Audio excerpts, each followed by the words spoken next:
Ewa ethnique en campagne contre la dépigmentation. Oui, le phénomène est devenu un problème de santé au Bénin. On en parle sur Matin Santé. Suivons ce reportage que nous a réalisé Rekiat Bankoto qui nous présente un peu les conséquences de la dépigmentation sur la santé humaine.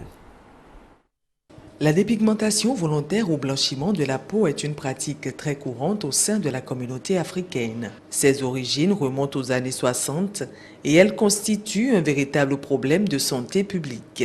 Cette pratique a beaucoup de complications.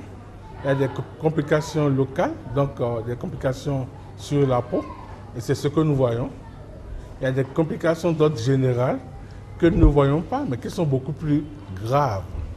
L'on peut avoir le cancer des reins, le cancer du cerveau également, quand on se dépigmente.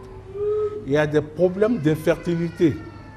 On peut avoir des problèmes psychiques, les problèmes d'yeux, le glaucome, l'obésité, la personne grossit de façon anormale. Évidemment, cela s'accompagne d'hypertension artérielle. Les évaluations de l'Agence française de sécurité sanitaire des produits de santé publiées en 2011 citent des études qui font état d'une prévalence du phénomène de l'ordre de 25% dans la population malienne, 67% dans la population sénégalaise, 44,3% au Burkina Faso et 59% au Togo.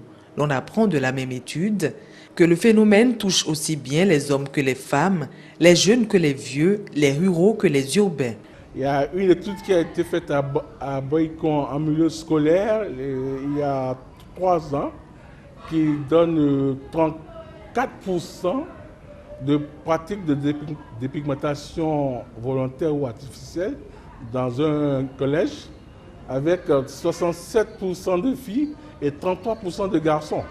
Et selon le praticien de santé, la seule solution probante pour lutter contre la dépigmentation volontaire reste et demeure la sensibilisation. La beauté d'une femme, c'est dans la finesse de ses traits, pas dans le teint. Malheureusement, dans notre environnement, on chante la beauté de la femme claire, et Vovono Bakin. Ou chez les Yoruba, on parle de Homo Pipa. Donc il faut que les gens comprennent que la beauté, ce n'est pas le teint et qu'il n'y a aucun moyen d'éclaircir sa peau sans nuire à sa santé. Une véritable renaissance des us et valeurs s'impose au sein de la communauté noire pour enrayer définitivement ce phénomène. Là, il va falloir qu'on commence par chanter maintenant femme noire, femme d'ébène. C'est ça, nos couleurs d'ébène, c'est ce qu'on dit souvent. En Yoruba, on va dire Omoloudou, c'est ça. El Maksoudat Badirou, bonjour. Bonjour. C'est ça, on va dire. C'est Omoloudou, bien comment on va dire? Ah, je sais pas. Parce que du coup, on va léser celles qui sont claires. Donc, celles qui sont claires. Ouais, il faudra tout simplement dire qu'il faut rester belle au naturel. Belle au naturel, voilà. C'est ça. Merci en tout cas d'accepter notre invitation et de mener bien sûr cette campagne contre la dépigmentation. Ça, c'est être anti-Afrique tout simplement. Bonjour, heureuse d'annoncer. Oui, Rekiat était dans le reportage. Bonjour Assim Gaba. C'est ça, oui, bonjour, comment allez-vous? Je vais très bien, vous? Oui, ça va, toujours heureux quand on est en bonne santé. Et oui, et surtout quand on ne se dépigmente pas du tout sa peau, on est très très élégant, très beau comme Assim Gaba. Bien noir, oui, bien africain. Noir. Ah oui, je le dis, je suis homme africain. Et noir bien ciré en plus, bon, très brillant. On est bien protégé contre le soleil, c'est surtout ça. N'est-ce pas? On est bien noir, oui. Voilà, il est encore plus à l'aise que les femmes claires, naturellement claires. En tout cas, je suis content, c'est tout. Merci beaucoup pour les compliments. C'est pas un compliment, c'est juste ce que nous voyons, que nous disons à Sion. Ok, merci beaucoup. Nous parlons de campagne d'information et de sensibilisation contre la dépigmentation. La dépigmentation, un problème de santé publique, vous avez à le dire, même beaucoup ne s'y intéressent pas. On voit quand même les dames, on les insulte, les hommes, on les insulte, mais que faut-il aujourd'hui pour les ramener à l'ordre, pour une prise de conscience? Je crois que la présidente de Ewa Ethnique a pu voir la chose, en tout cas, comme tout le monde, mais elle a pu mener des actions, et raison pour laquelle nous l'avons sur le plateau. El Maskoudat Badirou, bonjour. Bonjour. Vous portez très bien? Ça va. Vous Ça va êtes bien. naturellement belle ou un tout petit peu dépigmentée? Un tout petit peu? Non, Pas du dépigmentée. tout. Pas du tout. Ah, du tout. Ah bon, ben pourquoi Je ne le cela? ferai jamais. Parce que ça ne m'intéresse pas et aussi parce que je connais les conséquences et pour rien au monde, je ne me mettrai en danger pour ça. Pour ça. Même quand votre homme vous l'exige? Déjà, j'ai un homme qui ne le voudrait pas, ça c'est sûr. Mais alors là, si jamais je tombais sur un qui le voudrait, je pense que je vais pas tirer mes jambes en l'air. Ça ne sert à rien. Personne ne m'amènera à mettre ma santé en danger. N'est-ce pas? Ça c'est sûr. Vous avez des amis qui se sont dépigmentés? Dépigmentée. Ah oui, comme parents? nous tous, on en a dans nos familles, Dans hein, nos ça, il n'y a familles. rien à dire, ça c'est sûr. Ben, la dépigmentation, une campagne contre cela. Pourquoi cette campagne-là? Pourquoi vous militez contre la dépigmentation aujourd'hui? En fait, on milite contre la dépigmentation par rapport à plusieurs constats.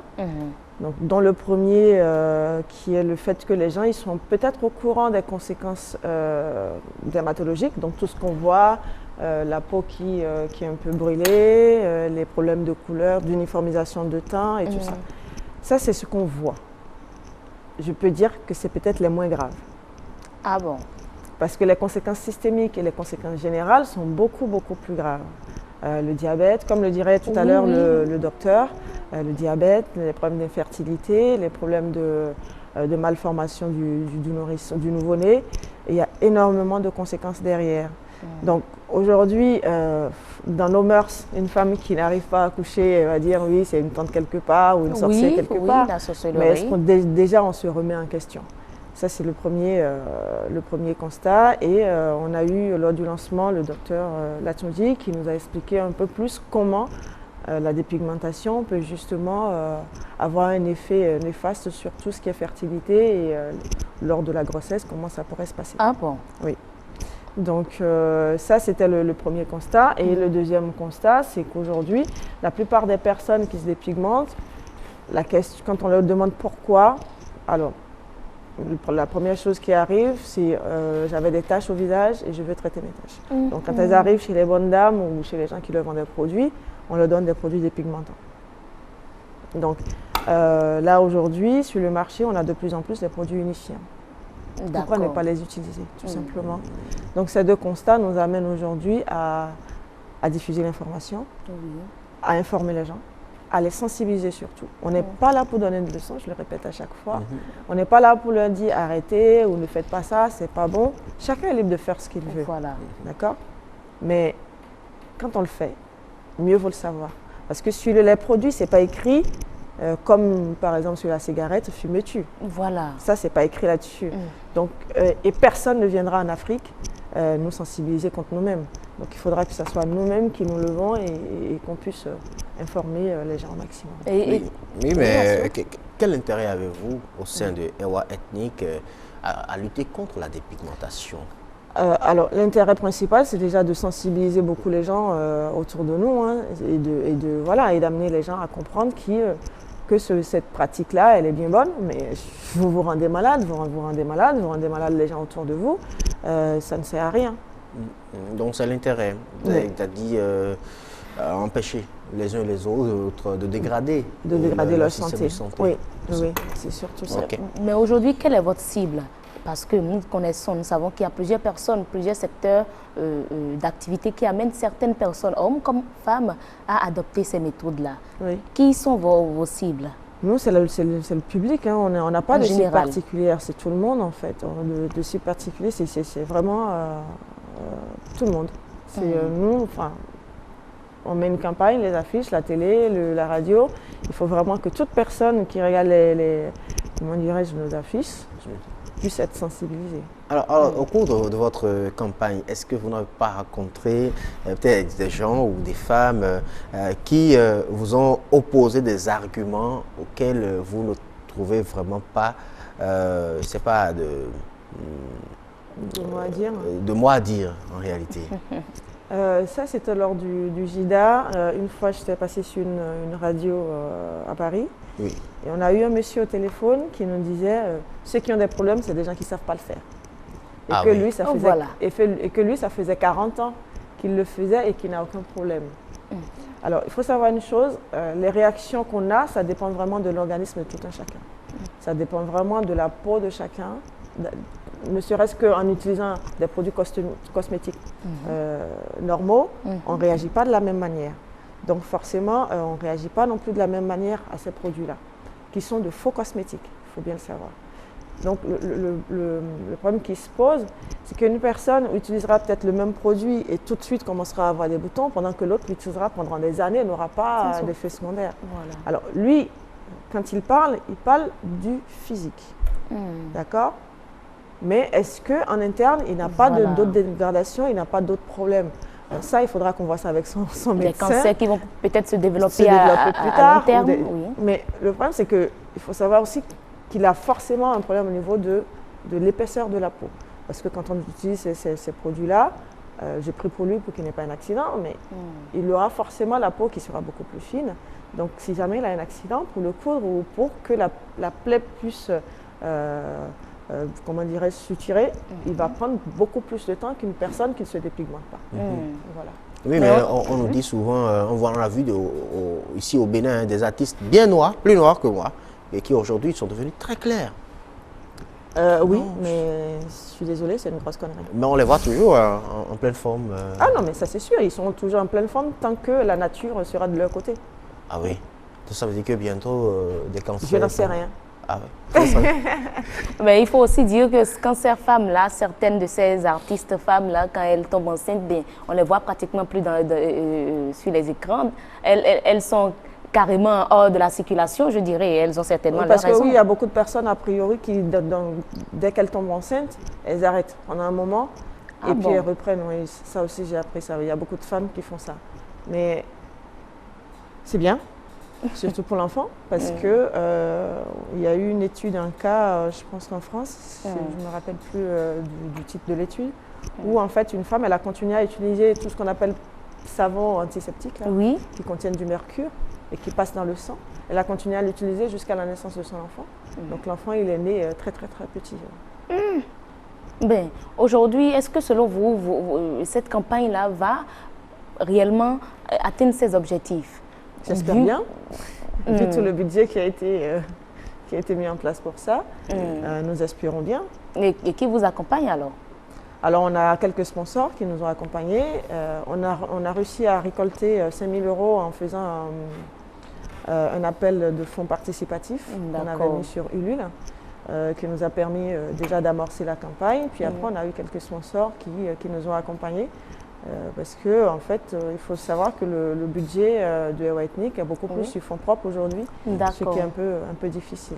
Alors, est-ce que le but, c'est d'empêcher ceux qui ne se sont pas encore dépigmentés de ne pas le faire, ou c'est d'atteindre, de voir ceux qui se dépigmentent déjà, qui se sont déjà dépigmentés, et les aider à faire le retour à la normale? Les deux. Les deux? Oui. Alors, l'objectif, c'est ça. Alors, pour ceux que vous rencontrez, est-ce qu'ils se laissent faire en réalité? Est-ce qu'ils prennent l'engagement de... Alors, le problème, c'est qu'il faut, quand une personne se décide à arrêter, il faut vraiment un accompagnement derrière. Voilà. Et là, nous, on n'a pas spécialement les structures qu'il faut. On a les conseils qu'il faut. Donc, on les oriente tout de suite vers des médecins. Parce qu'il faut savoir une chose, quand on se dépigmente, c'est droguer son corps pendant des années, en fonction des gens. C'est une drogue. On ne l'arrête pas comme ça du jour au lendemain. Donc quand on veut arrêter la dépigmentation, le mieux à faire, c'est de voir un médecin, donc notamment un dermatologue, ou même plus, en fonction déjà des effets qu'on a, pour savoir si vous avez déjà un diabète déclenché, une hypertension artérielle, allez voir les spécialistes. Et c'est en fonction de ça qu'on met en place un protocole d'arrêt. Pour savoir comment arrêter progressivement pour que le corps ne se trouve pas subitement en sevrage. J'ai rencontré la semaine dernière une dame qui s'est dépigmentée pendant 6 ans et qui a voulu arrêter. Donc aujourd'hui, elle a arrêté complètement. Et elle me disait que pendant qu'elle a arrêté les produits, elle est allée voir un dermatologue. Donc, on lui a donné un lait normal qu'elle utilisait, qui n'était pas dépigmentant. Par contre, à côté, le médecin lui a donné un produit dépigmentant concentré.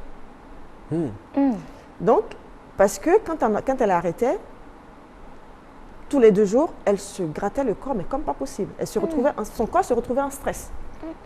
Donc, au début, tous les 2 jours, le médecin lui a dit, quand elle avait ces réactions-là, elle repassait la crème, mais bien concentrée sur tout le corps, et ça se calmait.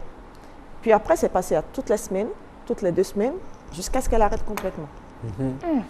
Donc, il faut vraiment aller voir un médecin, faire un état des lieux, savoir où en est vos séquelles, parce qu'il y a des séquelles qui sont irréversibles. Ça doit beaucoup coûter, hein? Ça doit coûter cher. Le retour à la normale. Le retour à la normale, ça peut ne pas coûter cher, mais ça prend beaucoup de temps.